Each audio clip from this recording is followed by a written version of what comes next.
अस्सलाम वालेकुम। Welcome to the channel commerce online centre. और उसी से रिलेटेड थ्योरी से रिलेटेड हमारे पास नेक्स्ट टॉपिक है। हमने लास्ट टॉपिक में डिस्कस किया था qualitative and quantitative variable. Now we have discrete and continuous variables. इन दोनों के दरमियान क्या डिफरेंस है हम वो देखेंगे। देखें अगर हम बात करें कि what is discrete and continuous variable, a quantitative variable can further be classified as discrete और कंटिन्यूस। जो हमने क्वांटिटेटिव वेरिएबल स्टडी किया था जिसमें न्यूमेरिकल फैक्ट्स को हमने डिस्कस किया था, उसी से रिलेटेड अगर उसको फर्दर क्लासिफाइड करें तो उसके अंदर आपके पास डिस्क्रीट और कंटिन्यूस वेरिएबल होता है। ठीक है, what is discrete variable? A discrete variable is one that takes only the value in whole number within a given interval.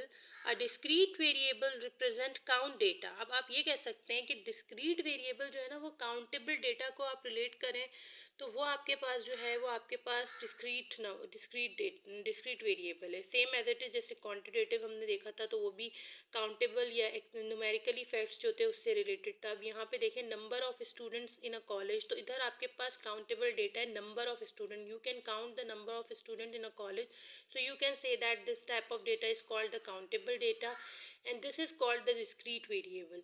Same as it is number of books in a library, so here also the countable data we have, because number of books in a library is related to the countable books in the library, so you can say that this is a countable data, and it is also called the discrete variable. Number of children in a family, it's also the number, ये भी countable data है तो आप इसको कह सकते हैं ये डिस्क्रीट वेरिएबल है।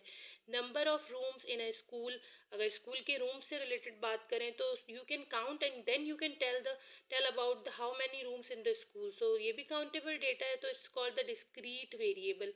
तो कोई भी डेटा जो रिप्रेजेंट करे काउंटेबल डेटा से रिलेटेड तो it's called the discrete variable, जो कि होता क्वांटिटेटिव वेरिएबल का फर्दर इसकी क्लासिफिकेशन होती है, लेकिन इसको आप डिस्क्रीट और वेरिएबल कंटिन्यूस में जो है वो फर्दर क्लासिफाई करते हैं, और डिस्क्रीट वो रिलेटेड होता है जो काउंटेबल कोई भी चीज़ होती है। अब आपके पास अगर हम कंटिन्यूस की बात करें, if you are talking here about the continuous variable, so what is continuous variable? A continuous variable is one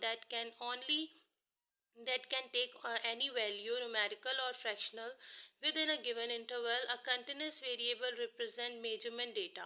यहाँ पे आप कह सकते हैं कि भाई इसमें आप नो मेजरमेंट डेटा होता है आपके पास। फॉर एग्जांपल से आपको ज़्यादा आइडिया हो जाएगा। फॉर एग्जांपल यहाँ पे देखें age of a student, so you can say that age is a countable, you can say measurement.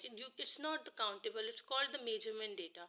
Temperature at a place, you can say, you can easily say that it's not the countable, it's called the measurement data.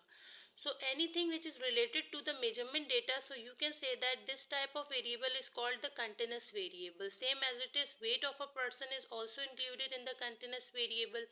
Time it takes to complete a work, time, if you are talking about the time, so time किसी भी चीज़ का जब हम time ले रहे हैं तो वो भी आपके पास किस में आ जाएगा? कंटिन्यूस वेरिएबल में आ जाएगा। Distance covered by a car, कोई भी डिस्टेंस जो आप कवर कर रहे हैं through the car, so you can say that it's also included in the continuous data. A variable whether create discrete और कंटिन्यूस